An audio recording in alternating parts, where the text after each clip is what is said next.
한국, 당신들은 대체 이걸 어떻게 하는 것이오?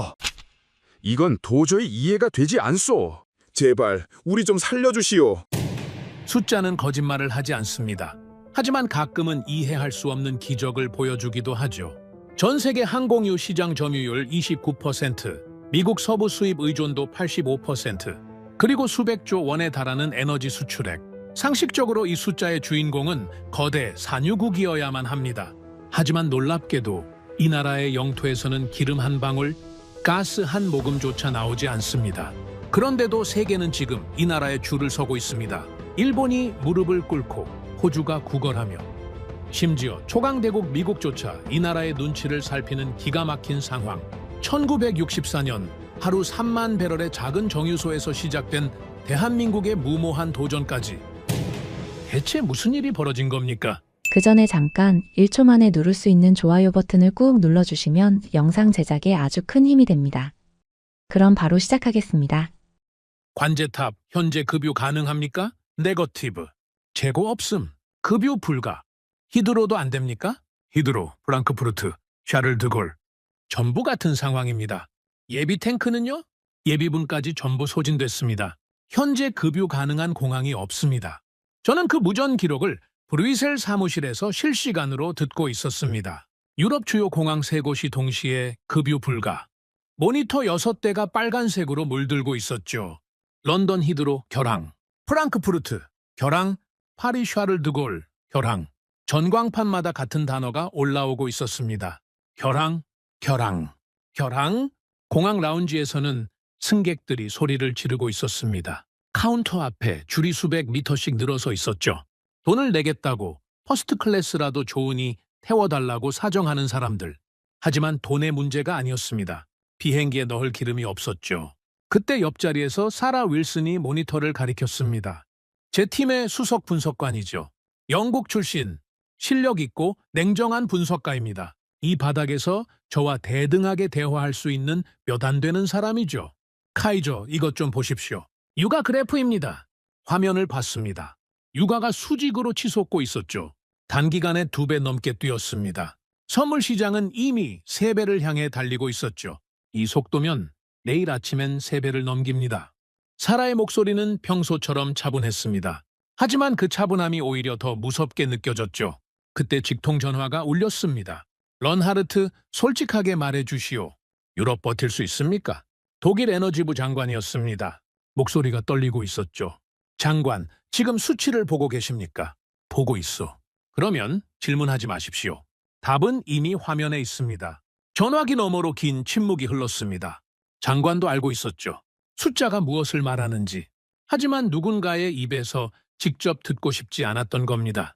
런하르트 카이저, EU 에너지 안보 자문위원.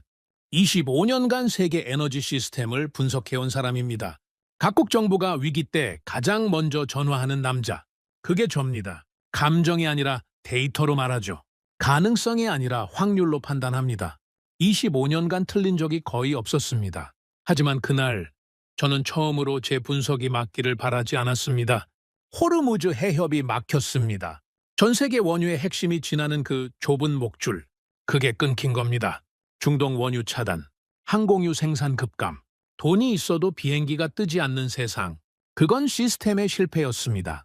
항공사 최고 경영자들이 긴급 회의에 들어갔습니다. 비행 한 편당 적자가 수십만 달러였죠. 노선을 줄였습니다. 직원을 줄였습니다. 장거리 노선부터 끊기 시작했죠. 대서양 횡단 노선, 중단. 아시아 노선, 중단. 그래도 출혈이 멈추지 않았습니다. 비행기가 멈추면 물류가 멈춥니다. 물류가 멈추면 경제가 멈추죠. 경제가 멈추면 사회가 멈춥니다. 도미노였습니다. 그리고 첫 번째 장이 쓰러지기 시작했죠. 그때 미국이 움직였습니다. 나토 국가들의 긴급 요청이 내려졌죠. 군사협조, 기지 사용 허가, 항공 및 군사 인프라 공유. 나토 긴급회의가 소집됐습니다.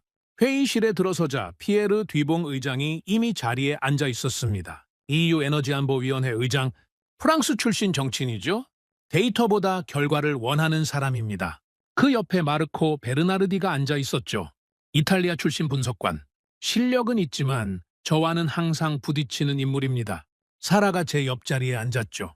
미국 측 대표가 자리에서 일어났습니다. 지금 당장 협력이 필요합니다. 이건 안보 문제입니다. 목소리에 절박함이 묻어 있었죠. 저는 당연히 움직일 거라 믿었습니다. 동맹이니까요. 70년 넘게 함께 해온 동맹입니다. 전쟁도 같이 치렀고 냉전도 같이 버텼죠. 회의실에 잠시 정적이 흘렀습니다. 이탈리아 대표가 먼저 입을 열었습니다. 유감입니다. 기지 사용은 불가합니다. 회의실이 술렁였죠. 마르코가 고개를 숙였습니다. 자국 대표의 발언에 표정이 굳어지더군요. 스페인이 뒤따랐습니다. 영공 통과를 허가할 수 없습니다. 프랑스 대표가 서류를 정리하며 말했습니다. 군수 지원은 국내 상황을 고려해 불가합니다. 피에르 의장의 얼굴이 돌처럼 굳었죠. 자국 대표가 거부한 겁니다. 의장으로서 중재해야 할 입장이었지만 프랑스가 먼저 문을 닫아버린 거죠. 폴란드마저 고개를 저었습니다. 방공 시스템 제공을 승인할 수 없습니다. 하나, 둘, 셋, 넷. 거부가 줄줄이 쏟아졌습니다. 사라가 제 옆에서 속삭였습니다. 이러면 대안이 없습니다. 저는 대답하지 못했습니다. 이게 가능합니까? 70년 동맹이 이렇게 무너지는 겁니까? 같이 전쟁을 치른 나라들입니다. 같이 피를 흘린 동맹이었죠. 피에르 의장이 입을 열었습니다. 카이조, 이 상황을 어떻게 보십니까? 모든 시선이 저에게 쏠렸죠. 하지만 저는 답할 수 없었습니다. 25년간 분석해온 시스템이 눈앞에서 찢어지고 있었으니까요. 동맹은 존재하지 않았습니다. 이해관계만 남아있었죠. 트럼프가 분노했습니다. 공개 석상에서 거친 비판을 쏟아냈죠. 하지만 분노한다고 항공유가 생기는 건 아니었습니다. 나토가 갈라지고 있었습니다. 서로를 향한 비난이 오갔죠. 협력은 사라지고 각자 도생만 남았습니다. 회의가 끝나고 사무실로 돌아왔습니다. 사라가 묵묵히 따라왔죠. 아무 말도 없었습니다. 무슨 말을 해야 할지 아무도 몰랐으니까요. 저는 다시 모니터 앞에 앉았습니다. 데이터라도 붙잡아야 했죠. 글로벌 항공유 공급 흐름을 다시 열었습니다. 어느 나라에서 생산하고 어디로 보내는지, 어디가 끊겼고 어디가 버티고 있는지. 그런데 이상한 게 눈에 들어왔습니다. 모든 공급선이 끊기고 있는 가운데 하나의 흐름이 살아있었습니다. 가느다란 선 하나가 세계 지도 위에서 끊기지 않고 이어지고 있었죠. 카이조. 사라가 같은 화면을 보고 있었습니다. 이 선 보이십니까? 저도 보고 있었습니다. 유럽이 아니었죠. 중동도 아니었습니다. 미국도 아니었죠. 저는 그 데이터를 3번 확인했습니다. 4번째 확인했을 때 의자에서 일어났죠. 5번째 확인했을 때 저는 모니터 앞에 멈춰 서 있었습니다. 하나의 나라가 반복해서 나타나고 있었습니다. 붕괴 직전의 세계에서 단 하나의 공급선만이 끊기지 않고 이어지고 있었죠. 기름 한 방울 나지 않는 나라. 사라가 저를 바라봤습니다. 이게 가능합니까? 저도 같은 질문을 하고 있었습니다. 도대체 어떻게 이게 가능합니까? 저는 그날 밤 사무실 불을 끄지 않았습니다. 커피를 4잔째 마시고 있었죠. 모니터 6대 앞에 앉아서 같은 데이터만 반복해서 들여다보고 있었습니다. 글로벌 항공유 공급 흐름, 세계 지도 위에 공급망을 띄웠죠. 평소라면 수십 개의 선이 대륙과 대륙을 연결하고 있어야 했습니다.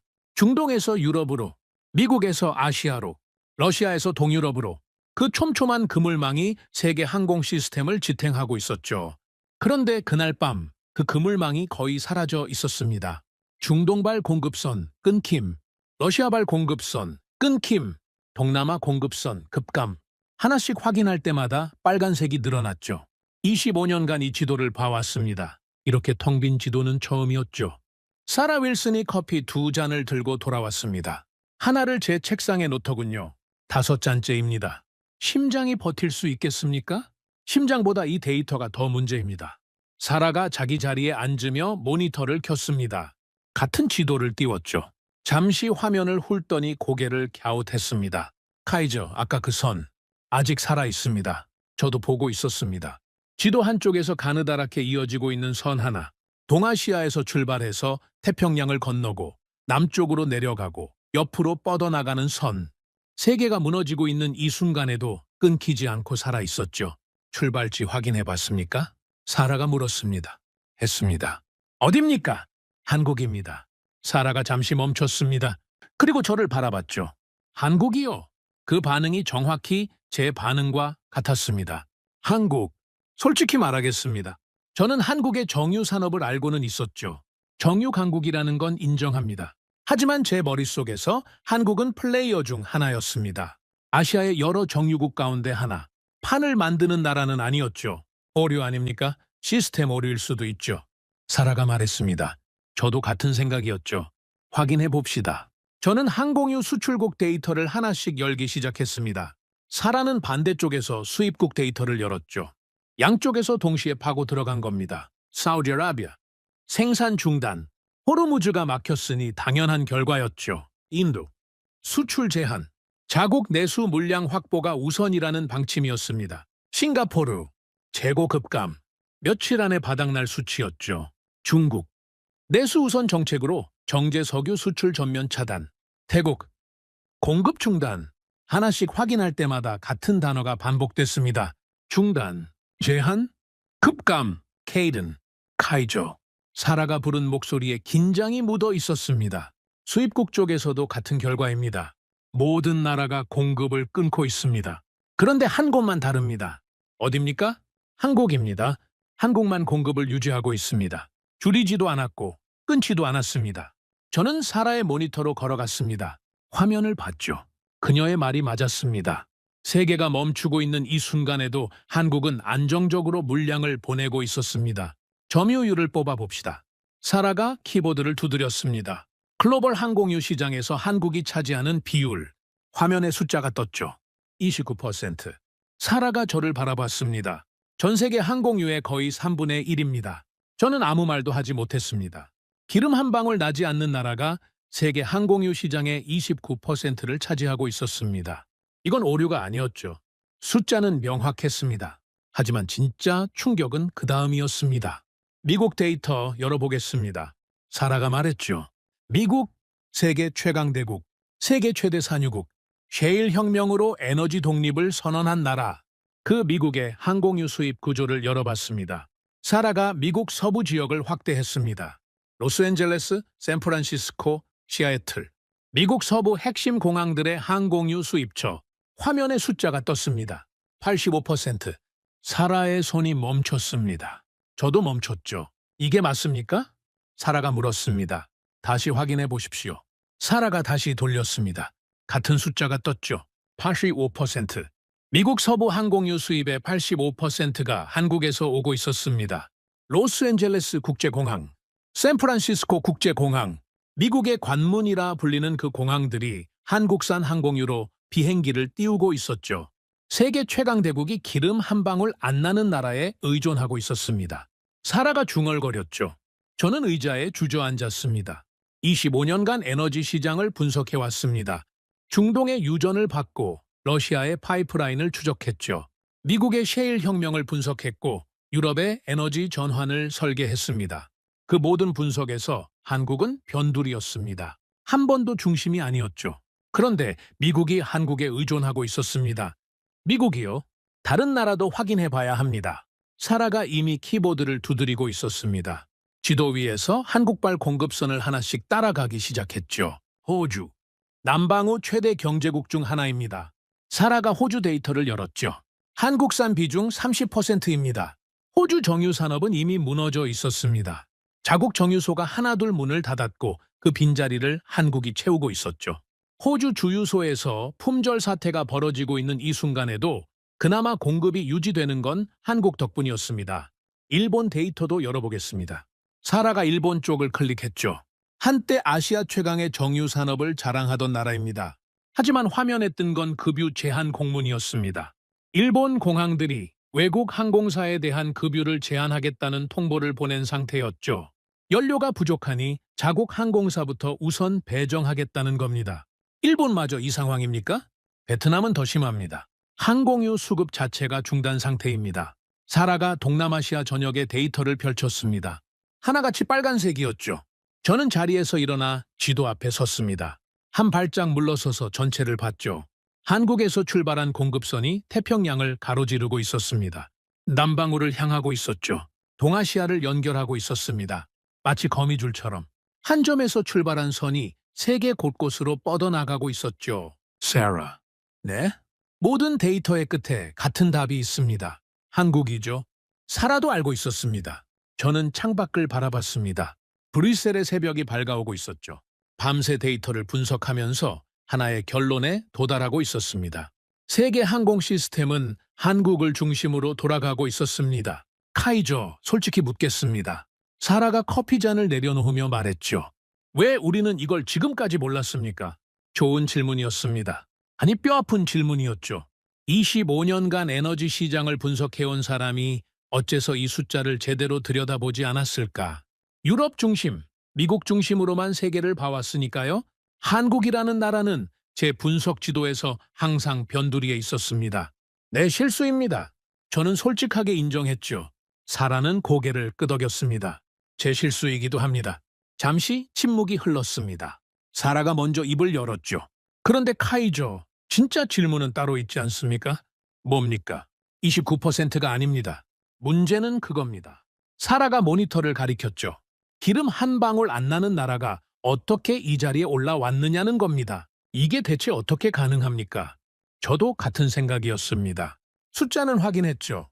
하지만 숫자만으로는 부족했습니다. 이유를 알아야 했습니다. 이 나라가 어떤 길을 걸어왔는지, 어떻게 이 자리까지 올라온 건지.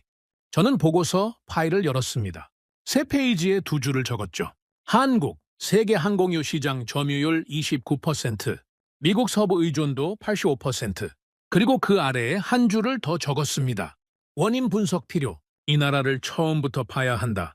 사라가 제 보고서를 들여다보며 말했습니다. 카이저, 이걸 의장에게 보고해야 합니다. 피에르 뒤봉, EU 에너지안보위원회 의장, 제 직속 상관이죠. 그 사람에게 이 숫자를 보여줘야 했습니다. 하지만 저는 알고 있었죠. 피에르가 어떻게 반응할지. 기름도 안 나는 나라를 들고 왔습니까? 분명 그렇게 말할 겁니다. 보고는 내일 합시다. 그 전에 더 파야 합니다. 뭘 더 파려고 합니까? 이 나라의 시작점입니다. 어디서부터 시작했는지, 어떻게 여기까지 왔는지. 그걸 알아야 피에르 앞에서 버틸 수 있습니다. 사라가 고개를 끄덕였습니다. 그러면 오늘 밤은 긴 밤이 되겠군요. 저는 커피 잔을 들어 올렸습니다. 5잔째였죠. 이 나라를 처음부터 파야 했습니다. 기름 한 방울 나지 않는 나라가 어떻게 세계 항공유 시장의 중심이 되었는지 그 답을 찾아야 했죠. 그리고 그 답은 제가 상상했던 것보다 훨씬 더 놀라운 것이었습니다. 아침이 밝았습니다.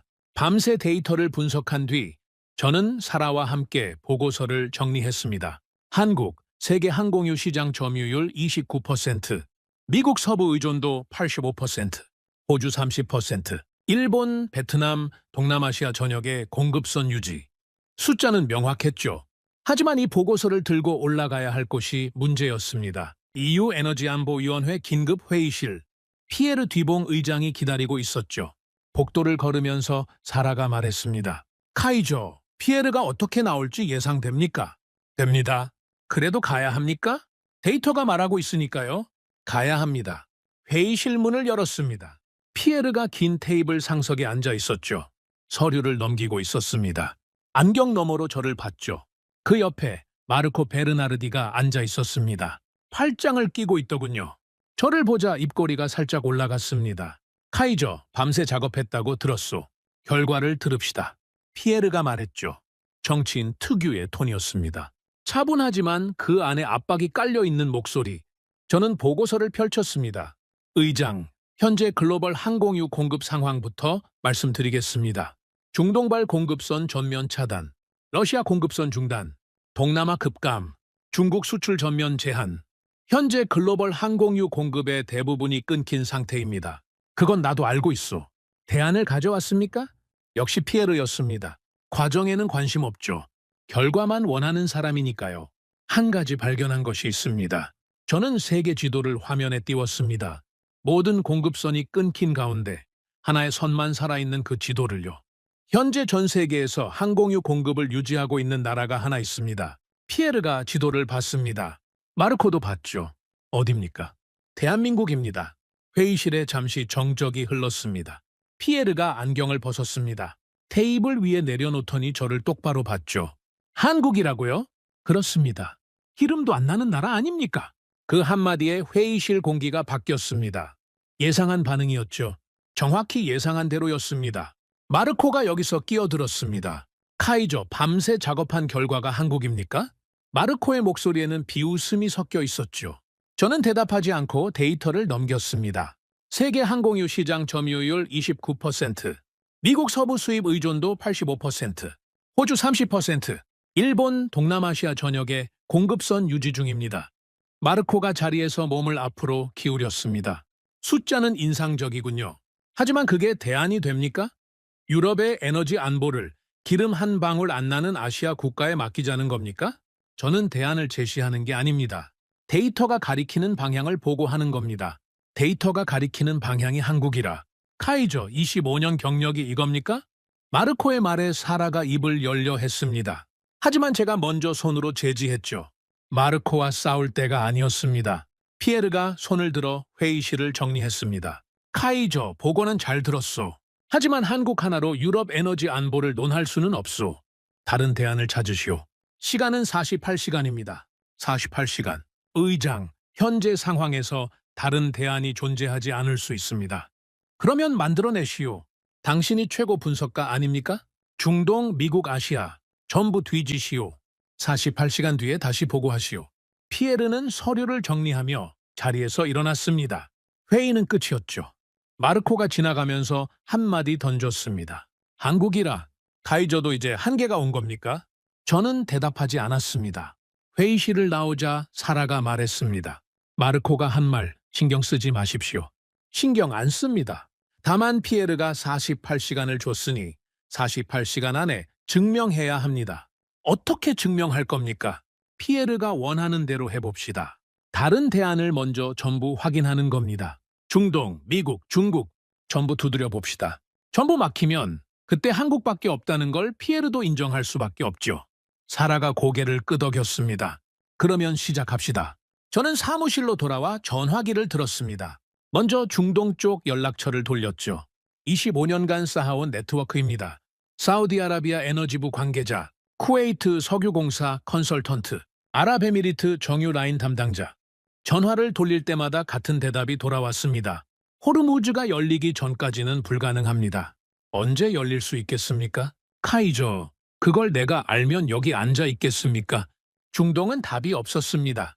호르무즈가 막혀있는 한 중동 원유는 세계로 나갈 수 없었죠. 다음은 미국이었습니다. 워싱턴 쪽 에너지부 관계자에게 연락했죠. 미국 측에서 유럽에 항공유 공급이 가능합니까? 전화기 너머에서 한숨이 들렸습니다. 카이저, 우리도 자국 물량 확보가 급합니다. 서부 공항들이 지금 아수라장이요. 유럽에 보낼 여유가 없소. 셰일 생산량을 늘릴 수는 없습니까? 셰일로 항공유를 만들려면 정제 과정을 거쳐야 하오. 정제 시설이 이미 풀가동 상태요. 한계입니다. 미국도 막혔습니다. 사라가 반대쪽에서 아시아 라인을 돌리고 있었습니다. 제 쪽을 보며 고개를 저었죠. 인도 거절. 자국 내수 우선이랍니다. 싱가포르 재고바닥. 태국 공급 중단. 중국은요? 시도조차 안 됩니다. 수출 전면 제한 행정명령이 내려진 상태입니다. 하나, 둘, 셋, 넷, 다섯. 문이 하나씩 닫히고 있었습니다. 저는 전화기를 내려놓고 메모를 봤습니다. 연락한 곳들의 목록. 전부 같은 글씨가 적혀 있었죠. 불가, 거절, 중단, 한계. 시간은 흘러가고 있었습니다. 48시간 중 이미 12시간이 지났죠. 카이저. 사라가 커피를 내려놓으며 말했습니다. 솔직히 말해도 되겠습니까? 하십시오. 우리 둘 다 답을 알고 있지 않습니까? 아까 회의실에서 이미 답을 보여줬죠. 피에르가 거부한 거고 마르코가 비웃은 거고. 하지만 데이터는 변하지 않습니다. 한국말입니까? 한국밖에 없습니다. 저는 창밖을 바라봤습니다. 브뤼셀 하늘이 잿빛이었죠. 저도 알고 있었습니다. 사라의 말이 맞다는 걸요. 하지만 피에르 앞에서 한국만 들고 가면 또 같은 반응이 돌아올 겁니다. 기름도 안 나는 나라를 들고 왔느냐고. 사라, 한국을 들고 가려면 반박할 수 없는 수준으로 가져가야 합니다. 무슨 뜻입니까? 29%, 85%. 숫자는 이미 보여줬습니다. 피에르가 안 받아들인 건 숫자가 부족해서가 아니죠. 납득이 안 되는 겁니다. 기름 한 방울 안 나는 나라가 어떻게 이 자리에 있느냐. 이걸 설명할 수 없으면 피에르는 절대 움직이지 않습니다. 사라가 고개를 끄덕였습니다. 그러면 한국을 처음부터 파야 합니다. 그렇습니다. 이 나라가 어디서 시작했는지, 어떻게 여기까지 올라왔는지 그 과정을 완벽하게 분석해서 가져가야 합니다. 마르코가 반박할 수 없을 정도로 사라가 자리에 앉으며 키보드를 두드리기 시작했습니다. 한국정유산업기원 검색하겠습니다. 화면에 자료가 뜨기 시작했죠. 저도 옆에서 같은 자료를 열었습니다. 그리고 첫 번째 데이터가 떴을 때 저는 눈을 의심했습니다. 1964년 한국 울산이라는 도시에 정유 공장 하나가 세워졌습니다. 하루 생산 능력 3만 5천 배럴. 사라 이거 보고 있습니까? 보고 있습니다. 3만 5천 배럴. 카이저. 이건 우리 사무실 옆에 있는 소형 실험 플랜트 수준 아닙니까? 맞았습니다. 세계 주요 정유 공장들이 하루에 수십만 배럴을 처리하던 시대에 3만 5천 배럴이라니. 그건 공장이라기보다 실험실에 가까운 규모였죠. 그런데 이 나라의 상황을 보십시오. 사라가 다음 자료를 넘겼습니다. 1964년 한국. 전쟁이 끝난 지 겨우 11년. 국토 폐허. 산업 기반 전무. 1인당 국민소득 세계 최빈국 수준. 아프리카 일부 국가들보다 낮았습니다. 사라가 말했죠. 석유 정제 경험 제로, 기술 제로, 자본 제로. 외국 기술자들이 와서 기초부터 가르쳐야 했습니다. 기름이 파이프를 타고 흐르는 원리부터요. 이 나라가 지금 세계 항공유 시장의 29%를 차지하고 있다고요? 사라가 저를 바라봤습니다. 저도 같은 표정이었죠.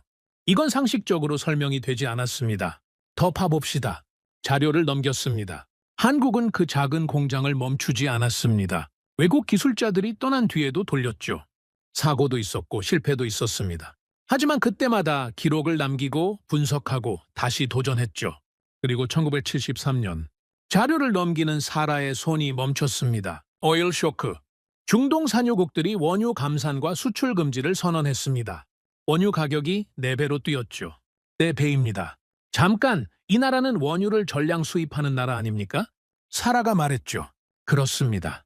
기름 한 방울 안 나는 나라가 정유 산업을 시작했는데 원료 가격이 4배로 뛴 겁니다. 그러면 끝 아닙니까? 돌리면 돌릴수록 적자인데 저도 그렇게 생각했습니다. 보통이라면 여기서 끝이죠. 접는 게 합리적이었습니다. 데이터만 놓고 보면 계속할 이유가 없었으니까요. 그리고 6년 뒤 1979년 두 번째 오일 쇼크까지 터졌습니다. 2번 연속 충격이었죠. 접었겠죠? 사라가 물었습니다. 저도 그랬을 겁니다. 그런데요, 저는 다음 자료를 넘겼습니다. 그리고 멈춰섰죠? 접지 않았습니다. 사라가 화면을 봤습니다. 그리고 천천히 고개를 돌려 저를 봤죠. 이게 무슨 뜻입니까? 화면에 떠 있는 단어, 임가공 수출. 한국은 무너지는 대신 다른 길을 선택했습니다. 기름을 살 돈이 없다. 그러면 다른 나라의 기름을 받아서 가공한 뒤 가공비를 받자. 기름이 아니라 기술을 파는 구조로 전환한 겁니다. 사라, 이 나라는 위기 앞에서 수비에 들어가지 않았습니다. 공격으로 전환했습니다. 사라가 자료를 더 넘겼습니다. 1983년 한국 석유 제품 수출 2억 달러 돌파. 카이저. 1964년에 3만 5천 배럴짜리 공장 하나로 시작한 나라가 20년도 안 돼서 2억 달러를 수출하고 있습니다. 저는 의자 등받이에 몸을 기댔습니다. 기름 한 방울 나지 않는 나라, 전쟁 폐허에서 출발한 나라, 2번의 오일 쇼크를 맞고도 무너지지 않은 나라, 오히려 그 위기를 발판 삼아 에너지 수출국으로 올라선 나라. 이건 데이터로 설명할 수 없는 영역입니다. 제가 말했죠. 사라가 고개를 끄덕였습니다. 하지만 피에르에게는 데이터로 설명해야 합니다. 맞는 말이었습니다. 감동으로는 피에르를 움직일 수 없죠. 마르코를 잠재울 수도 없습니다. 이 나라가 2억 달러에서 어떻게 세계 시장의 29%까지 올라갔는지 그 과정을 데이터로 증명해야 했습니다. 사라, 시작은 확인했습니다. 하지만 시작이 좋다고 결과가 좋은 건 아니죠. 그 다음을 파야 한다는 뜻입니까? 그렇습니다. 2억 달러에서 29%까지. 그 사이에 뭔가가 있을 겁니다. 한국이 다른 나라들과 결정적으로 달라진 지점, 그걸 찾아야 합니다. 사라가 키보드 위에 손을 올렸습니다. 그러면 계속 가시죠. 저는 모니터를 다시 바라봤습니다. 48시간 중 20시간이 지나고 있었죠. 남은 시간은 28시간. 그 안에 답을 찾아야 했습니다. 피에르가 고개를 끄덕이고 마르코가 입을 다물 정도의 답을. 그리고 그 답은 제가 상상했던 것보다 훨씬 더 충격적인 것이었습니다. 남은 시간은 28시간이었습니다. 사라와 저는 사무실에서 한 발짝도 나가지 않았죠. 책상 위에는 빈 커피잔이 6개째 쌓여 있었습니다. 모니터에는 한국 정유산업 관련 자료가 수십 개의 탭으로 열려 있었죠. 한국의 시작점은 확인했습니다.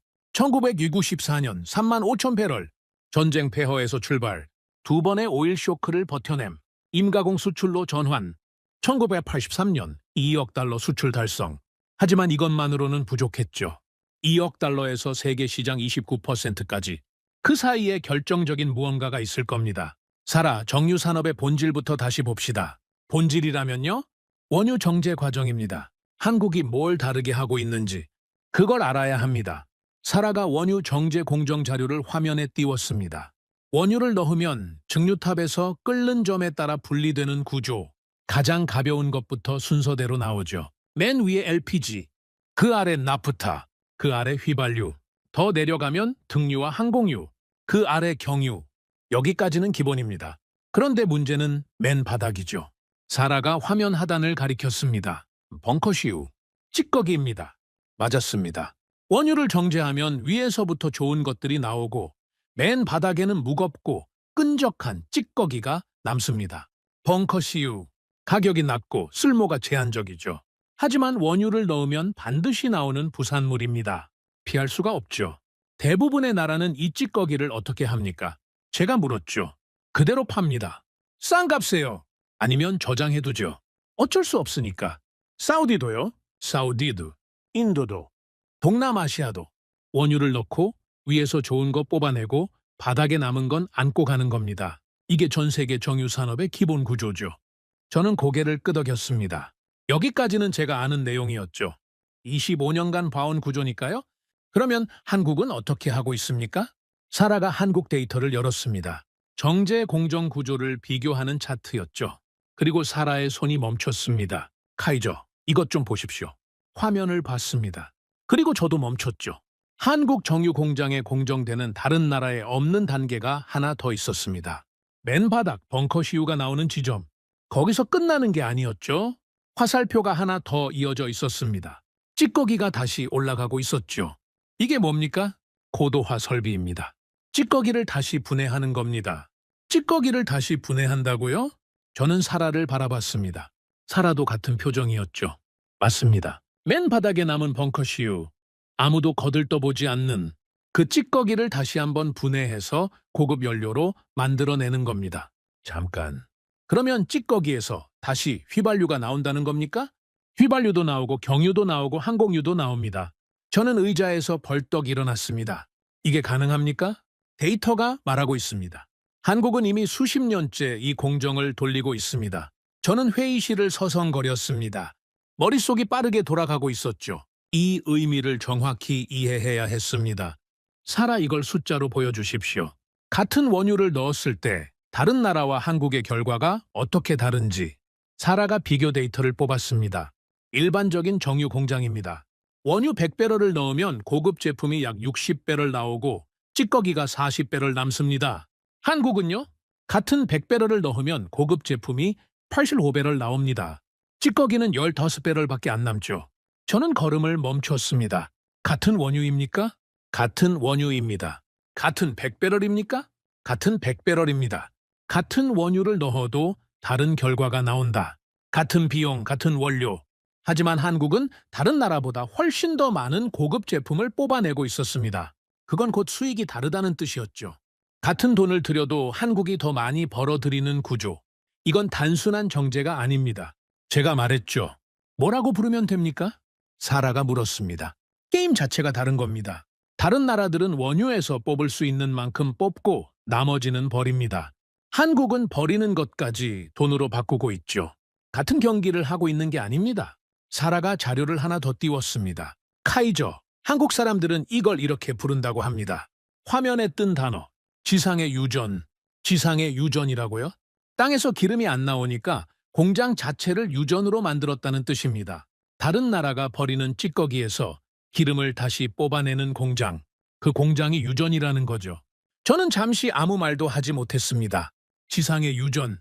자원이 없으면 기술로 지배한다. 한국은 그 말을 현실로 만들고 있었습니다. 하지만 여기서 의문이 생깁니다.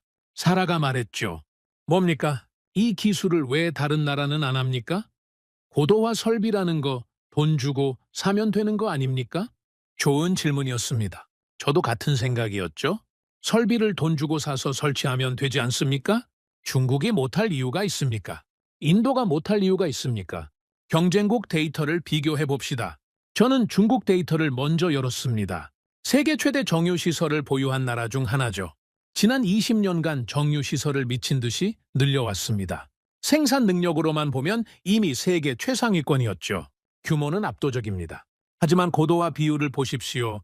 사라가 비교 차트를 띄웠습니다. 한국과 중국의 고도화 설비 비율, 격차가 큽니다. 맞았습니다. 중국은 큰 공장을 많이 지었지만 찌꺼기를 다시 가공하는 능력은 한국에 한참 못 미쳤죠. 양적 확장에 집중했던 겁니다. 더 많이 만들자, 더 크게 짓자. 하지만 효율은 따라가지 못했습니다. 인도는요? 사라가 인도 데이터를 열었습니다. 세계 최대 규모의 단일 정유 공장을 보유하고 있습니다. 규모로는 한국을 압도하죠. 하지만 고도화 투자는 한국에 비해 뒤처져 있습니다. 역시 양적 성장 중심이었죠. 싱가포르, 동남아시아 정유 허브, 설비 노후화 문제. 역시 한국의 수준에는 못 미쳤습니다. 하나씩 비교할 때마다 같은 패턴이 나타났죠. 규모는 따라갈 수 있습니다. 설비도 돈 있으면 살 수 있죠. 하지만 효율은 달랐습니다. 사라 여기서 핵심을 짚어야 합니다. 설비는 살 수 있습니다. 하지만 고도화 기술은 설비만 사서 되는 게 아닙니다. 무슨 뜻입니까? 설비를 설치하는 건 시작에 불과합니다. 그걸 최적의 효율로 돌리려면 수년간의 시행착오가 필요하죠. 원유 종류에 따라 공정을 조절해야 합니다. 온도, 압력, 촉매 비율. 이건 매뉴얼로 배울 수 있는 게 아닙니다. 사라가 고개를 끄덕였습니다. 경험이라는 뜻이군요. 그렇습니다. 한국의 엔지니어들은 이 경험을 수십 년에 걸쳐 몸으로 익혔습니다. 공장에서 밤을 새우며 데이터를 쌓았죠. 문제가 생기면 즉시 분석하고 해결했습니다. 그 반복이 세계 최고 수준의 정제 효율을 만들어낸 겁니다. 그러면 중국이 지금 당장 같은 설비를 설치해도 한국이 수십 년에 걸쳐 쌓은 노하우를 따라잡으려면 중국도 수십 년이 필요합니다. 그리고 그 수십 년 동안 한국은 가만히 있지 않죠. 더 앞으로 나갑니다. 사라가 의자의 등을 기대며 말했습니다. 이 격차는 따라잡기 어렵다는 뜻입니까? 어렵다가 아닙니다. 거의 불가능하죠. 회의실에 잠시 침묵이 흘렀습니다. 사라가 모니터를 바라보며 중얼거렸죠. 같은 원유로 다른 결과를 만들어내는 나라, 버려지는 것을 돈으로 바꾸는 기술, 수십 년간 쌓아온 경험의 격차. 그렇습니다. 이건 생산량의 문제가 아닙니다. 구조의 문제죠. 저는 창밖을 바라봤습니다. 해가 기울고 있었죠. 48시간 중 30시간이 지나고 있었습니다. 남은 시간은 18시간. 카이죠. 사라가 불렀습니다. 정유 기술이 뛰어나다는 건 이제 증명됐습니다. 하지만 아직 한 가지가 빠져 있지 않습니까? 뭡니까? 정유 기술이 좋은 것과 항공유 시장을 지배하는 건 다른 문제입니다. 고급 석유 제품이야 많죠. 휘발유도 있고 경유도 있습니다. 왜 하필 항공유입니까? 항공유 시장에서 한국이 절대적 위치를 차지한 건 단순히 기술이 좋아서만은 아닐 겁니다. 정확한 지적이었습니다. 저도 같은 의문을 품고 있었죠. 고도화 기술이 뛰어나다고 해서 자동으로 항공유 시장을 지배할 수 있는 건 아닙니다. 항공유만의 특별한 무언가가 있을 겁니다. 사라 항공유라는 제품 자체를 분석해 봅시다. 이 제품이 다른 석유 제품과 뭐가 다른지. 사라가 고개를 끄덕이며 키보드를 두드렸습니다. 항공유 제품 사양서 열어보겠습니다. 화면에 데이터가 뜨기 시작했죠. 그리고 첫 번째 항목을 읽는 순간 저는 왜 한국이 이 시장을 지배하고 있는지 이해하기 시작했습니다. 항공유라는 건 보통 연료가 아니었습니다. 이건 완전히 다른 차원의 제품이었죠. 사라 이 사양을 보십시오. 보고 있습니다. 이건 연료가 아닙니다. 사라가 저를 바라봤습니다. 그러면 뭡니까?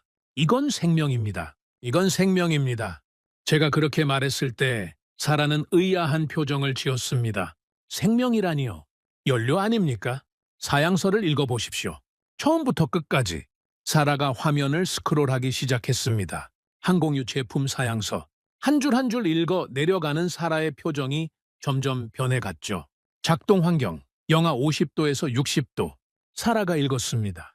영하 50도에서 60도라고요? 이 온도에서 연료가 얼지 않아야 한다는 겁니까? 그렇습니다. 비행기가 순항 고도에 올라가면 바깥 온도가 그 수준까지 떨어집니다. 그 극한 환경에서 연료가 얼면 어떻게 됩니까? 사라가 잠시 멈췄습니다. 엔진이 멈추죠. 엔진이 멈추면요? 추락합니다. 회의실이 조용해졌습니다. 저도 사라도 같은 그림을 머릿속에 그리고 있었죠. 고도 10,000m 상공, 엔진이 꺼진 비행기, 수백 명의 승객. 다음 항목을 보십시오. 사라가 스크롤했습니다. 불순물 허용 기준, 제로에 가깝습니다. 미세한 수분조차 허용 불가. 왜 그런지 아십니까? 수분이 들어가면 고고도에서 얼어붙겠죠. 연료관이 막힙니다. 연료관이 막히면요? 역시 엔진 정지. 쿨하그. 저는 고개를 끄덕였습니다. 한 가지 더 있습니다. 열안정성. 항공유는 엔진에 들어가기 전에 열교환기를 통과합니다. 이 과정에서 연료 자체가 냉각자의 역할을 하죠. 그런데 이때 불순물이 있으면 열에 의해 탄화물이 생깁니다. 탄화물이 생기면요? 연료 노즐이 막힙니다. 엔진 출력이 떨어지죠. 최악의 경우 엔진 화재. 사라가 사양서를 내려놓았습니다. 저를 바라봤죠. 카이저, 이 제품은 한 가지라도 잘못되면 사람이 죽는다는 뜻입니까? 수백 명이 죽습니다. 한 번에. 사라가 의자에 등을 기대며 한숨을 내쉬었습니다. 이건 보통 연료가 아니군요. 아닙니다. 비행기는 타협하지 않습니다. 완벽만 요구하죠. 99.9%는 충분하지 않습니다. 그 0.1%가 추락이니까요. 저는 자리에서 일어나 창가로 걸어갔습니다. 브뤼셀 하늘 위로 비행기 한 대가 지나가고 있었죠. 평소라면 눈길도 주지 않았을 겁니다. 하지만 그날은 달랐습니다. 저 비행기 날개 안에 들어있는 연료, 그 연료의 품질이 조금이라도 떨어지면 저 비행기는 추락합니다. 사라, 이제 핵심이 보이기 시작합니다. 무슨 뜻입니까? 아까 당신이 물었죠. 정유 기술이 좋은 것과 항공유 시장을 지배하는 건 다른 문제라고. 맞습니다. 다른 문제죠. 하지만 항공유라는 제품의 본질을 이해하면 답이 나옵니다. 저는 다시 자리에 앉았습니다. 이 시장은 기술만으로 들어갈 수 있는 곳이 아닙니다. 그러면 뭐가 더 필요합니까? 신뢰입니다. 사라가 고개를 갸웃했죠. 신뢰라면요? 생각해 보십시오. 당신이 항공사 최고 경영자라고 칩시다. 비행기 한 대에 승객 300명이 타고 있습니다. 그 비행기에 넣을 연료를 어디서 살 겁니까? 가장 싼 곳에서 삽니까? 아니죠. 가장 안전한 곳에서 사야죠. 가장 안전한 곳은 어디입니까? 처음 보는 공급자입니까? 아니면 20년 넘게 단 한 번의 사고 없이 공급해온 곳입니까? 사라가 이해하기 시작했습니다. 검증된 곳이죠. 오랜 시간 실적으로 증명한 곳. 그렇습니다. 항공유 시장에서 가장 중요한 건 가격이 아닙니다. 기술이 아닙니다. 신뢰입니다. 수십 년간 쌓아온 실적, 단 한 번의 품질 사고도 없었다는 기록. 글로벌 항공사들이 우리 연료는 안전하다고 확신할 수 있는 근거. 이건 돈으로 살 수 없습니다. 시간이 필요하다는 뜻이군요. 맞습니다. 돈으로 살 수 없는 것이 있습니다. 시간입니다. 사라가 다시 모니터를 봤습니다. 한국 정유사들의 글로벌 항공유 공급 이력을 열어봤죠. 카이저, 이 기록을 보십시오. 화면에 뜬 데이터. 한국 정유사들이 글로벌 항공사에 항공유를 공급해온 기간 수십 년이었습니다. 그 수십 년간 단 한 건의 중대 품질 사고도 없었죠.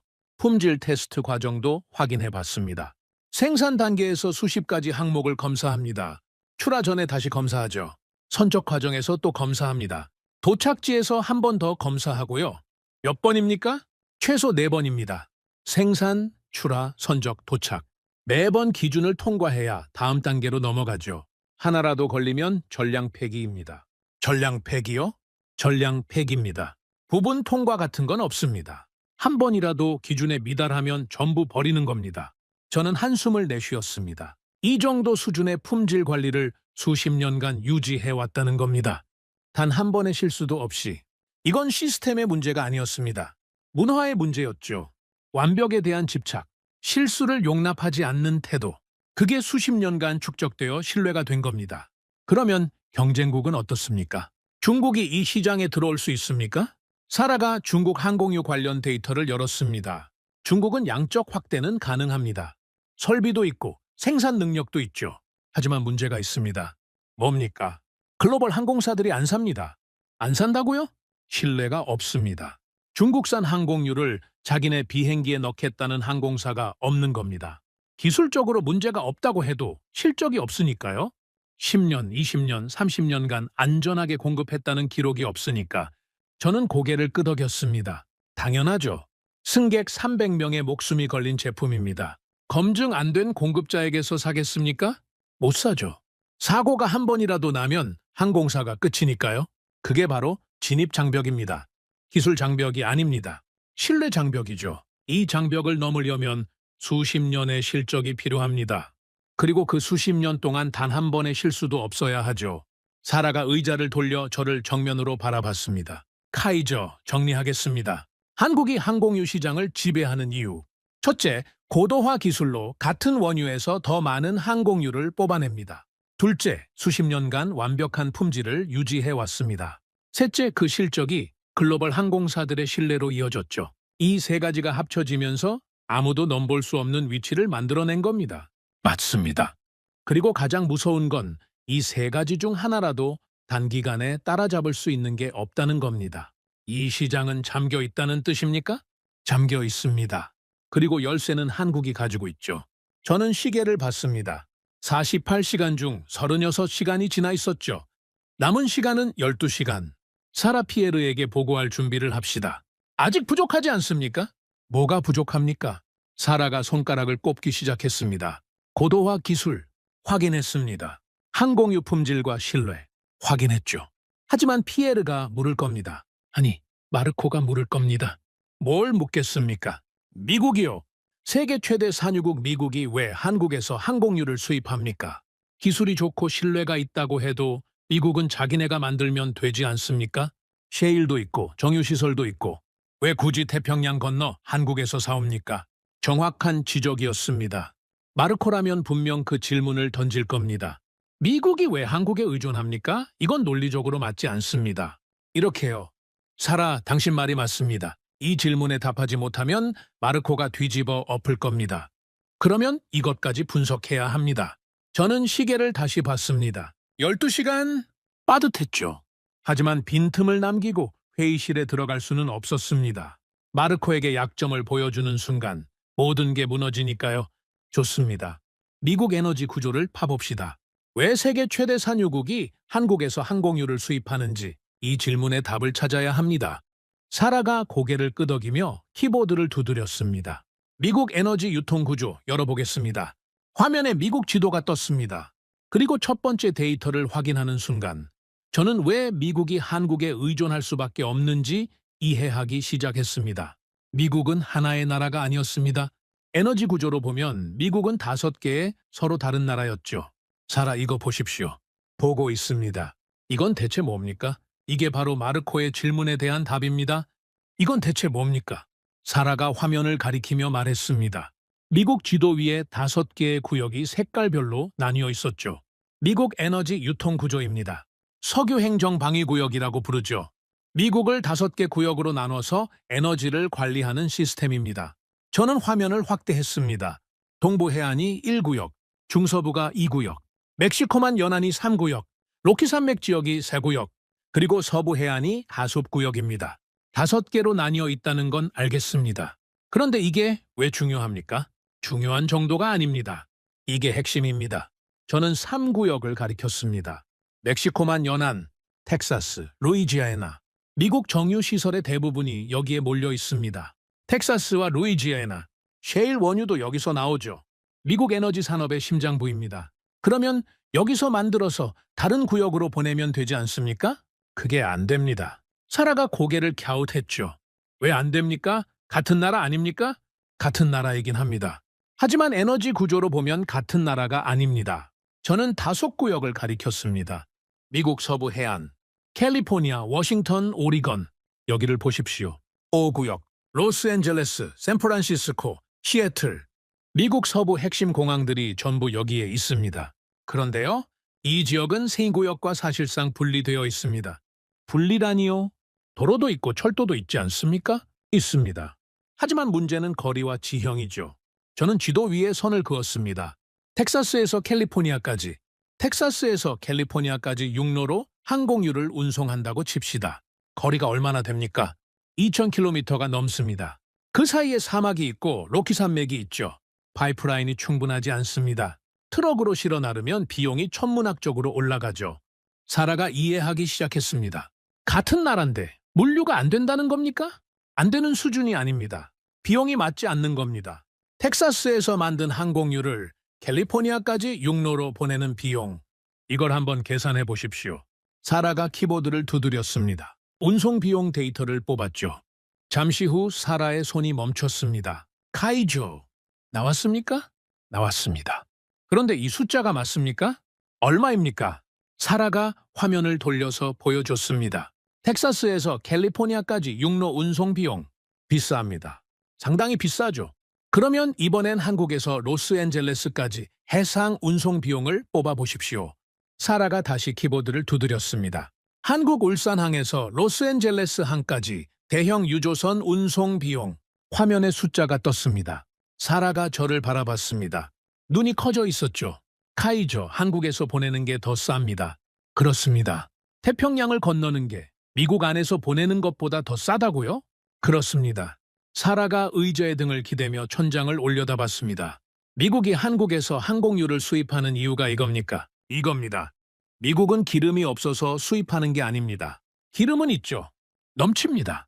하지만 그 기름을 서부까지 가져올 수 없는 겁니다. 가져올 수는 있지만 비용이 맞지 않죠.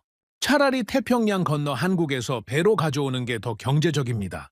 사라가 고개를 저으며 웃었습니다. 황당하다는 표정이었죠. 세계 최대 산유국이 기름을 자기 나라 안에서 옮기지 못해서 태평양 건너편 나라에서 수입한다. 이건 아무도 안 믿을 겁니다.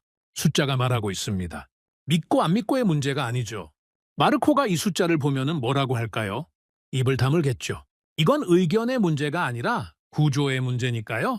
저는 다시 지도를 바라봤습니다. 그리고 한 가지가 더 눈에 들어왔죠. 사라, 한국의 위치를 보십시오. 지도를 축소해서 전 세계를 띄웠습니다. 한반도가 보였죠. 정확히 동아시아.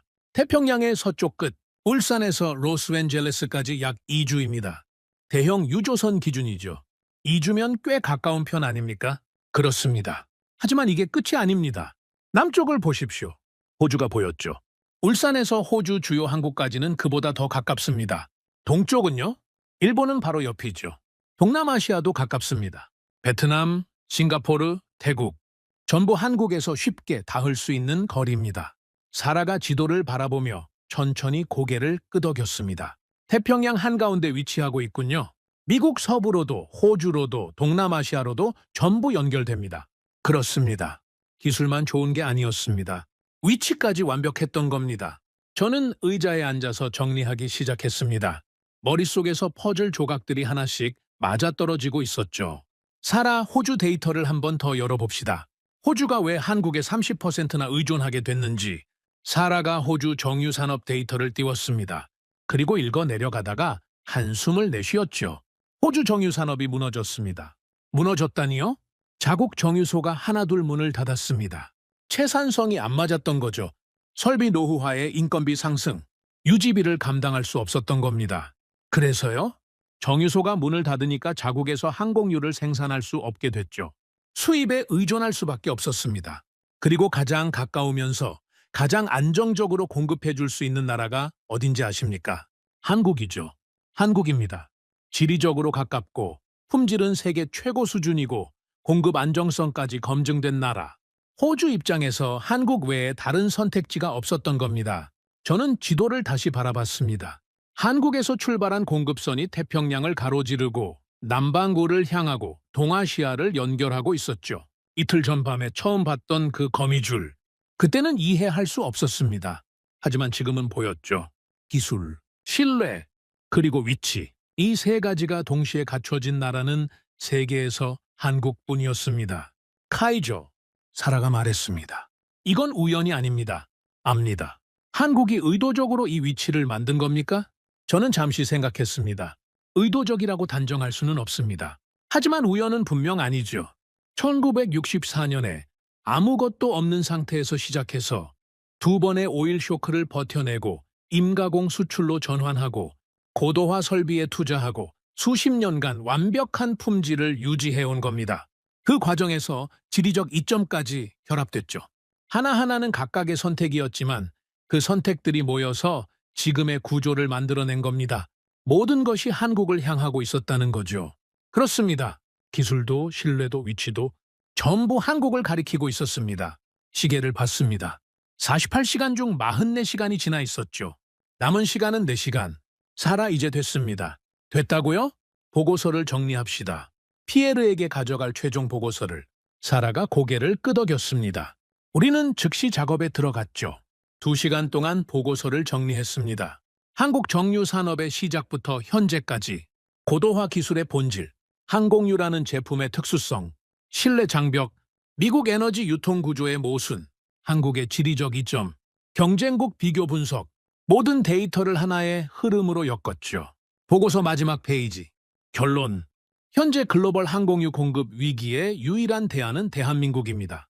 기술, 신뢰, 지리적 위치. 이 3가지를 동시에 갖춘 국가는 세계에서 한국뿐입니다. 저는 그 줄을 읽고 펜을 내려놓았습니다. 사라가 보고서를 한 번 더 훑었죠. 빈틈 없습니까? 없습니다. 마르코가 뒤집을 수 있습니까? 못합니다. 모든 항목에 데이터가 붙어 있으니까요. 사라가 보고서를 덮으며 말했습니다. 카이저, 한 가지만 묻겠습니다. 뭡니까? 처음에 제가 한국 데이터를 보여줬을 때 당신 코웃음 쳤습니다. 기름 한 방울 안 나는 나라가 뭘 해줄 수 있겠느냐고. 기억합니까? 저는 기억하고 있었습니다. 부끄러운 기억이었죠. 기억합니다.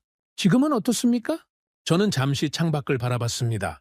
브뤼셀의 밤이 다시 찾아와 있었죠. 48시간 전에도 이 창밖을 바라봤었습니다. 그때는 세계가 무너지고 있었고 저는 공포를 느끼고 있었죠. 하지만 지금은 달랐습니다. 공포가 아니었습니다. 경외였습니다.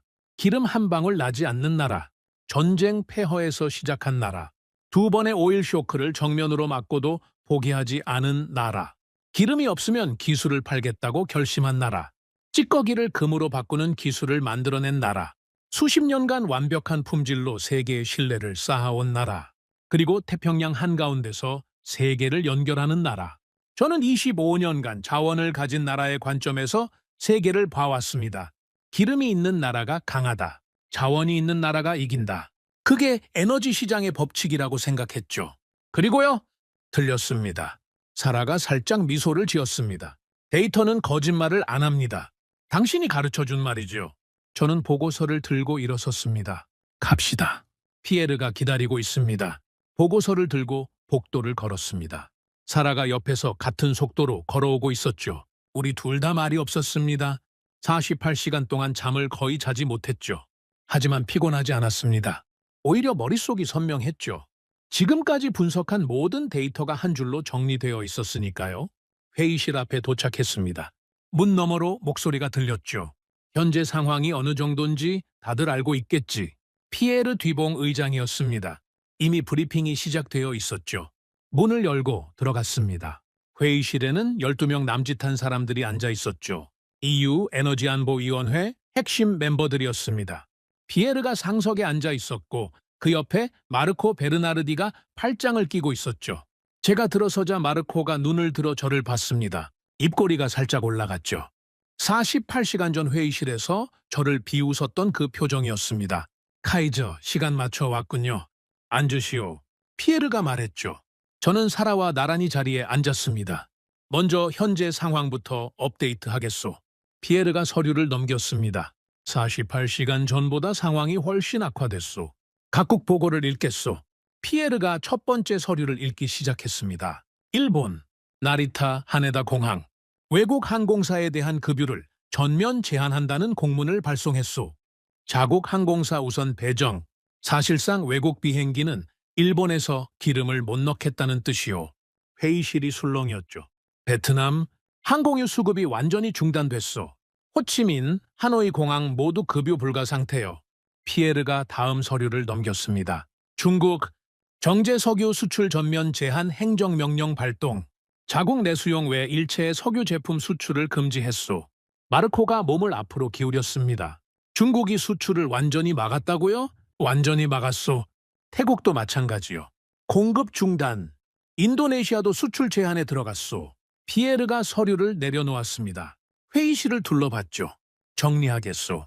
48시간 전에는 공급이 줄어들고 있었소. 지금은 공급이 끊기고 있소. 차이를 이해하겠소? 아무도 대답하지 않았습니다. 항공사들의 상황도 보고하겠소. 피에르가 다음 장을 넘겼습니다. 현재 주요 항공사들이 극단적 조치에 들어갔소. 왕복 연료 탑재. 아시는 분이 있겠지만 설명하겠소. 목적지에서 급유가 불가능하니까 출발할 때 왕복분 연료를 전부 싣고 가는 거요. 사라가 옆에서 작은 목소리로 말했습니다. 왕복 연료를 탑재하면 그만큼 승객을 줄여야 합니다.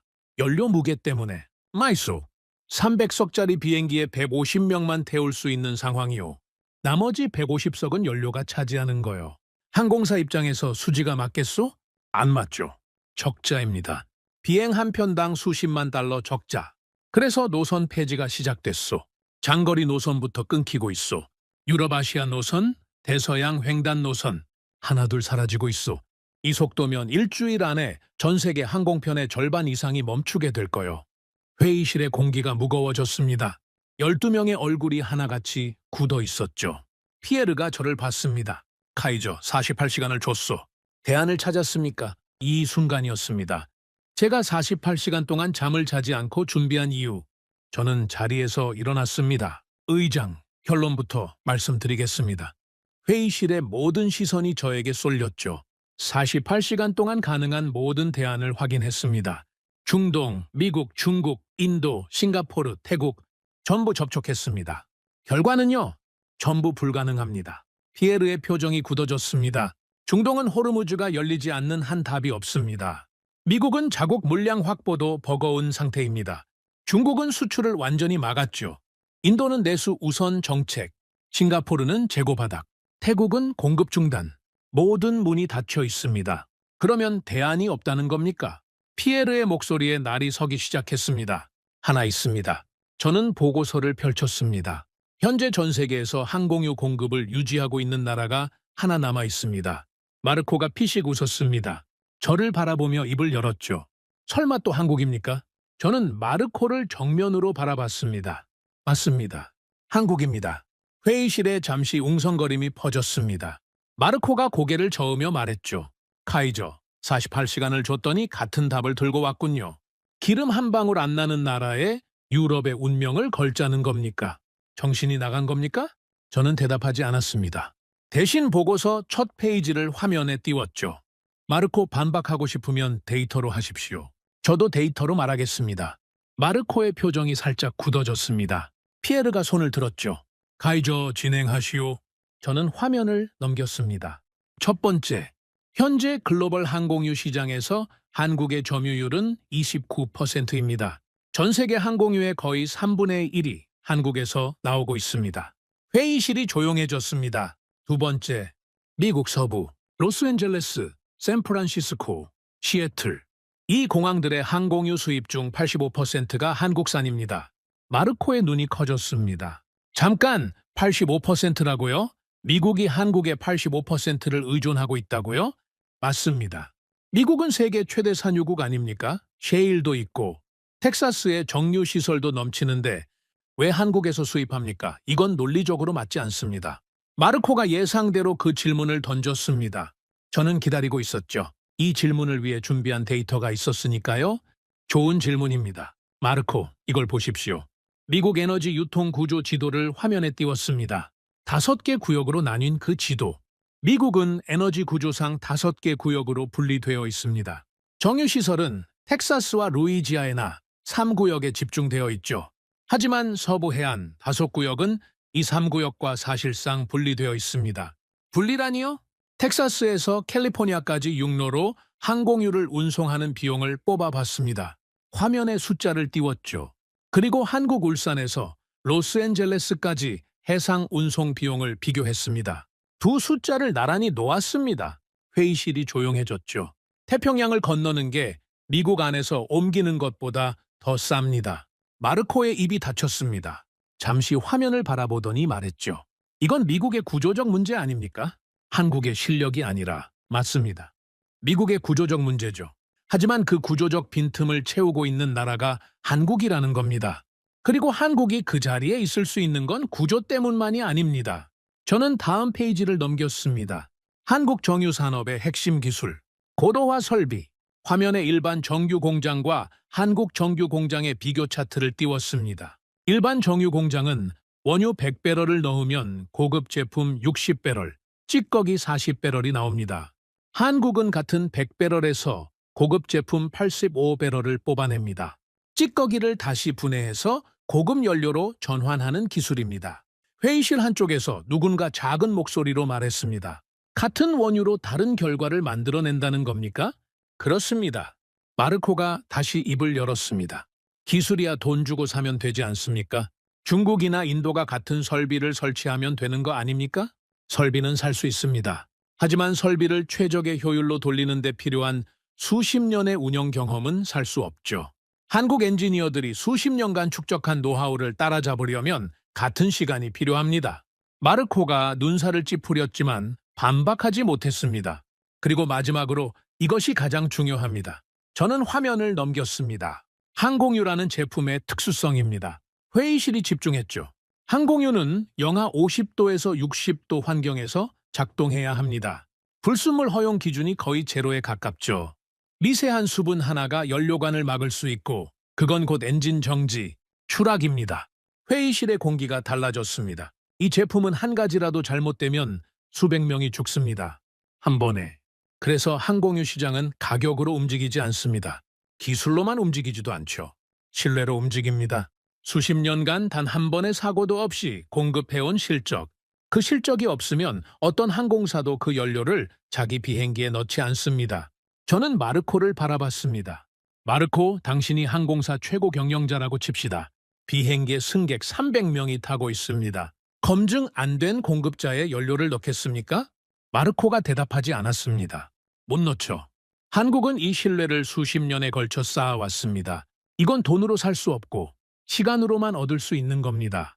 중국이 지금 당장 뛰어들어도 이 신뢰를 확보하려면 수십 년이 걸립니다. 회의실에 긴 침묵이 흘렀습니다. 피에르가 안경을 벗고 눈을 비볐습니다. 서류를 한 번 더 내려다봤죠. 그리고 천천히 입을 열었습니다. 카이저, 정리해보겠소. 당신 말은 이겁니까? 현재 세계 항공유 공급 위기에서 한국이 유일한 대안이다. 그 이유는 세 가지. 고도화 기술, 항공유 품질에 대한 글로벌 신뢰, 그리고 지리적 위치. 이 세 가지를 동시에 갖춘 나라가 한국뿐이다. 정확합니다, 의장. 그리고 다른 나라가 단기간에 이 위치를 대체할 수 없다. 불가능합니다. 피에르가 회의실을 둘러봤습니다. 12명의 얼굴을 하나씩 살폈죠. 반론 있는 사람? 아무도 입을 열지 않았습니다. 피에르가 마르코를 봤습니다. 베르나르디, 당신은? 마르코가 잠시 입술을 깨물었습니다. 화면에 떠있는 숫자들을 바라봤죠. 29%, 85%, 고도화 비율 비교, 운송 비용 비교, 품질 관리 실적, 데이터에 반박할 근거는 없습니다. 마르코가 처음으로 인정했습니다. 목소리가 낮았죠. 불만이 묻어 있었지만 숫자 앞에서는 어쩔 수 없었던 겁니다. 피에르가 고개를 끄덕였습니다. 그리고 서류를 덮으며 말했죠. 48시간 전에 내가 한국이라는 답을 거부한 건 감정적이었다고 인정하겠소. 기름도 안 나는 나라라는 선입견이 있었소. 피에르가 저를 바라봤습니다. 카이저, 당신이 옳았소. 그 한마디를 듣는 순간 저는 의자 등받이에 몸을 기댔습니다. 48시간 동안의 긴장이 한꺼번에 풀리는 느낌이었죠. 사라가 옆에서 작게 한숨을 내쉬었습니다. 하지만 피에르의 말은 거기서 끝나지 않았습니다. 그런데 카이저, 한 가지 더 생각해야 할 게 있어. 뭡니까? 의장. 지금 우리가 확인한 건 한국이 유일한 대안이라는 사실이오. 하지만 이건 유럽만의 결론이 아닐 거요. 미국도 같은 결론에 도달했을 거고 일본도, 호주도, 동남아시아도 같은 결론을 내렸을 거요. 저는 피에르의 말뜻을 이해했습니다. 세계 전체가 한국을 바라보고 있다는 뜻입니까? 그렇소. 지금 이 순간 한국이라는 나라에 전 세계의 시선이 집중되어 있을 거요. 모두가 같은 질문을 하고 있겠지.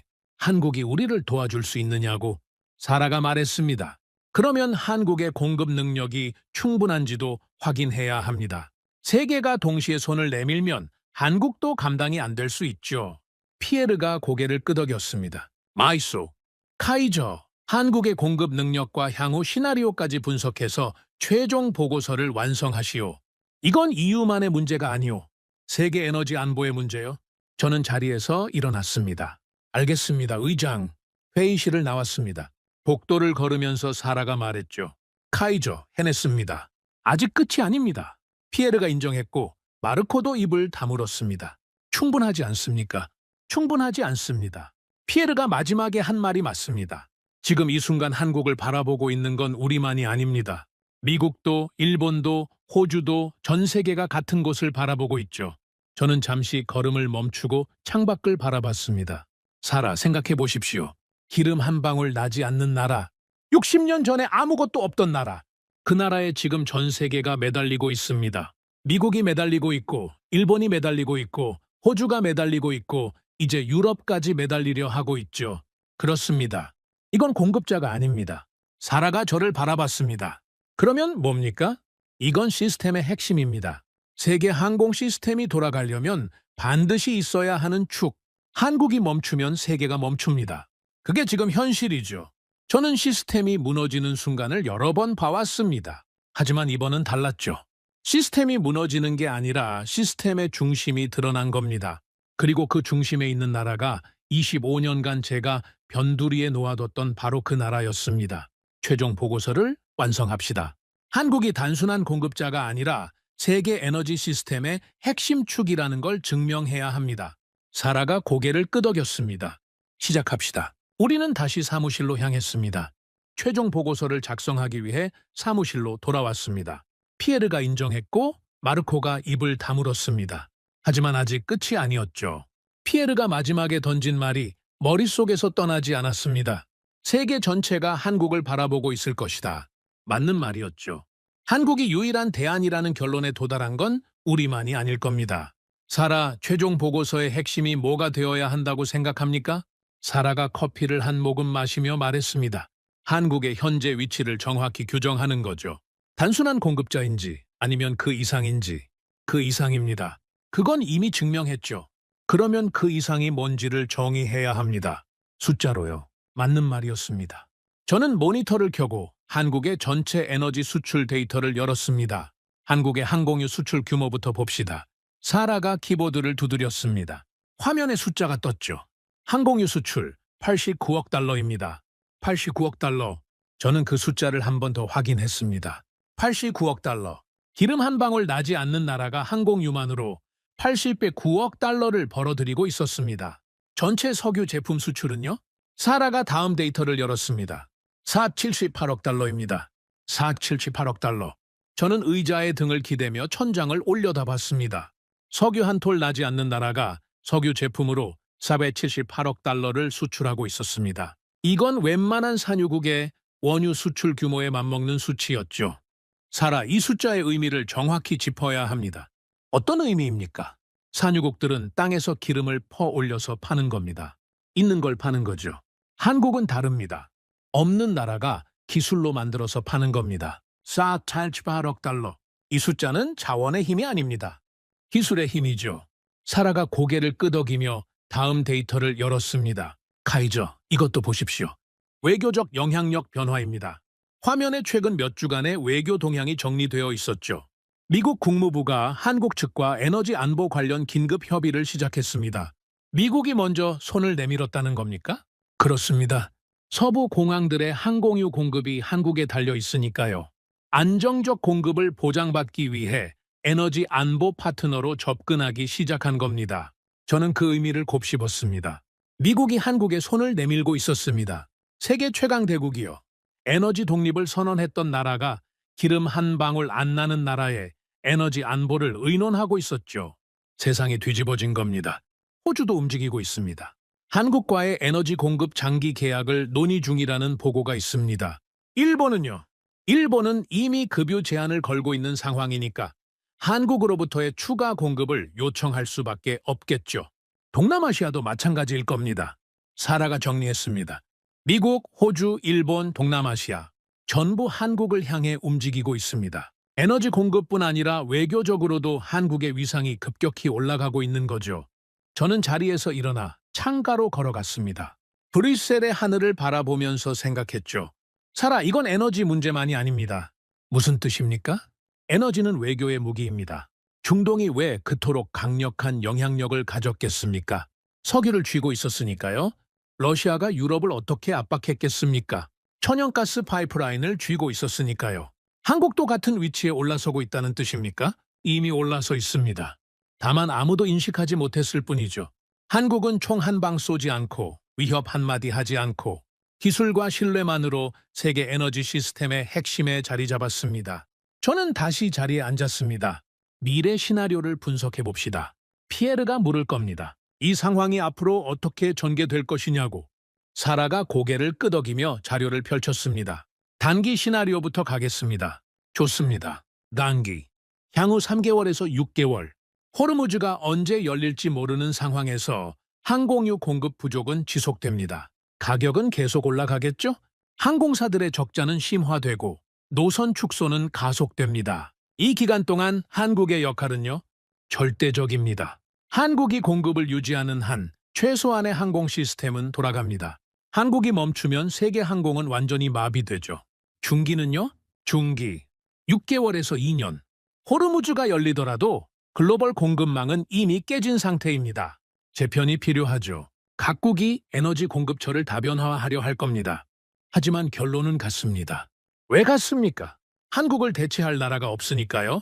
고도화 기술, 품질 신뢰, 지리적 위치, 이 세 가지를 단기간에 갖출 수 있는 나라가 없습니다.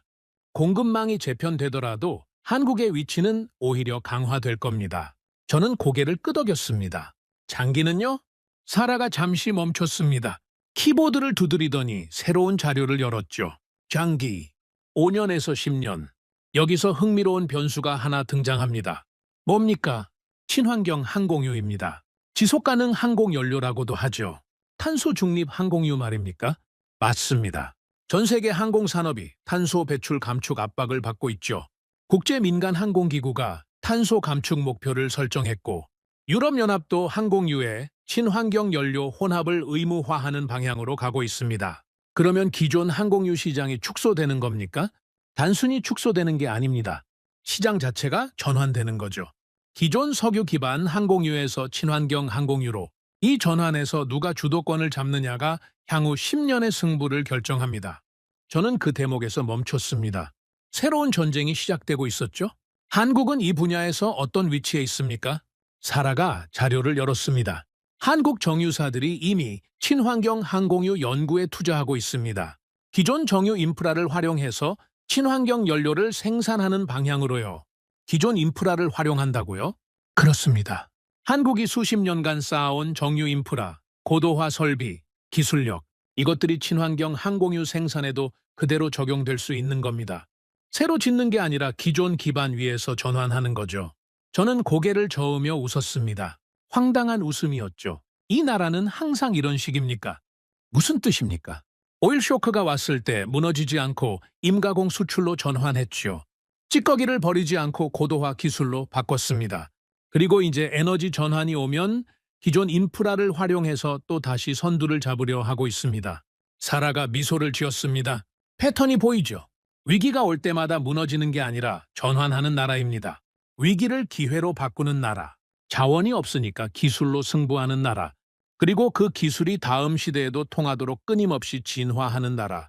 저는 보고서의 마지막 장을 열었습니다. 결론을 써야 했죠. 사라, 최종 결론을 정리합시다. 사라가 자세를 바로 하고 앉았습니다. 말씀하십시오. 첫째, 대한민국은 산유국이 아닙니다. 네, 하지만 기술 산유국입니다. 사라가 그 표현을 곱씹었습니다. 기술 산유국, 땅에서 기름을 퍼 올리는 나라가 아니라 기술로 기름을 만들어내는 나라. 그렇습니다. 둘째, 대한민국은 에너지를 만드는 나라가 아닙니다. 사라가 고개를 갸웃했죠. 만드는 나라가 아니라면요? 에너지를 지배하는 나라입니다. 사라가 잠시 멈췄습니다. 그 한 문장의 무게를 느끼고 있었죠. 에너지를 지배하는 나라, 자원을 가진 나라가 아니라 자원을 지배하는 기술을 가진 나라. 맞습니다. 그리고 셋째, 저는 펜을 들었습니다. 이 위치는 단기간에 흔들리지 않습니다. 어떤 시나리오에서도 당이든 중기든 장기든 한국의 위치는 유지되거나 강화됩니다. 사라가 고개를 끄덕였습니다. 세 줄이면 충분합니다. 저는 보고서 마지막 페이지에 결론을 적었습니다. 대한민국은 산유국이 아닙니다. 기술 산유국입니다. 에너지를 만드는 나라가 아니라 에너지를 지배하는 나라입니다. 이 위치는 흔들리지 않습니다. 그 세 줄을 적고 펜을 내려놓았습니다. 사라가 보고서를 한 번 더 읽었죠. 그리고 덮었습니다. 카이저, 이 보고서가 피에르에게 올라가면 유럽의 에너지 전략이 바뀌겠죠. 바뀌어야 합니다. 마르코도 더 이상 반박 못할 겁니다. 데이터 앞에서는 누구도 반박할 수 없습니다. 사라가 일어서며 말했습니다. 카이저, 마지막으로 하나만 묻겠습니다. 뭡니까? 이 모든 분석을 마치고 나서 한국에 대해 어떻게 생각합니까? 25년간 변두리에 놓아두었던 그 나라에 대해서 저는 잠시 생각했습니다. 나는 평생 데이터를 믿어왔습니다. 감정이 아니라 숫자, 가능성이 아니라 확률. 그래서 확신했죠. 세계 에너지 시스템은 자원을 가진 나라를 중심으로 돌아간다고.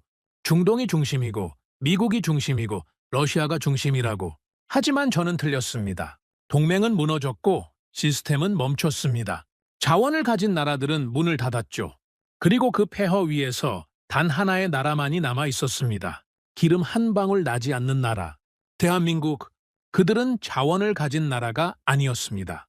자원을 지배하는 기술을 가진 나라였죠. 60년 전에 아무것도 없는 상태에서 시작했습니다. 두 번의 오일 쇼크를 맞고도 포기하지 않았죠. 기름이 없으면 기술을 팔겠다고 결심했습니다. 버려지는 것을 금으로 바꾸는 기술을 만들어냈죠. 수십 년간 완벽한 품질로 세계의 신뢰를 쌓아왔습니다. 그리고 세계가 멈춘 그 순간 유일하게 움직이고 있었죠. 사라. 네? 나는 이 나라 앞에서 처음으로 데이터 너머의 것을 봤습니다. 데이터 너머의 것이라면요? 포기하지 않는 사람들의 힘입니다. 자원이 없어도, 조건이 불리해도, 위기가 와도 멈추지 않는 사람들. 그 사람들이 수십 년에 걸쳐 만들어낸 결과가 지금 세계를 지탱하고 있습니다. 사라가 조용히 미소를 지었습니다. 데이터 절대주의자 런하르트 카이저가 데이터 너머를 말하는 날이 오는군요. 저도 웃었습니다. 25년 만에 처음으로 데이터가 아닌 것에 마음이 움직인 순간이었죠. 저는 보고서를 들고 일어섰습니다. 갑시다. 피에르에게 최종 보고를 해야죠. 사라가 옆에 섰습니다. 카이저, 이 보고서의 제목을 뭐로 하시겠습니까? 저는 잠시 생각했습니다. 그리고 보고서 표지에 한 줄을 적었죠. 세계가 멈춘 그날 한국은 움직이고 있었다. 오늘의 사연은 여기까지입니다. 구독과 좋아요는 영상 제작에 아주 큰 힘이 됩니다. 지금까지 감동테라스 저는 소희였습니다. 오늘도 우리 구독자님들의 가정에 따뜻한 행복이 가득하시길 진심으로 바라겠습니다. 긴 영상 끝까지 시청해주셔서 정말 감사합니다. 내일 더 좋은 이야기로 찾아뵙겠습니다. 감사합니다.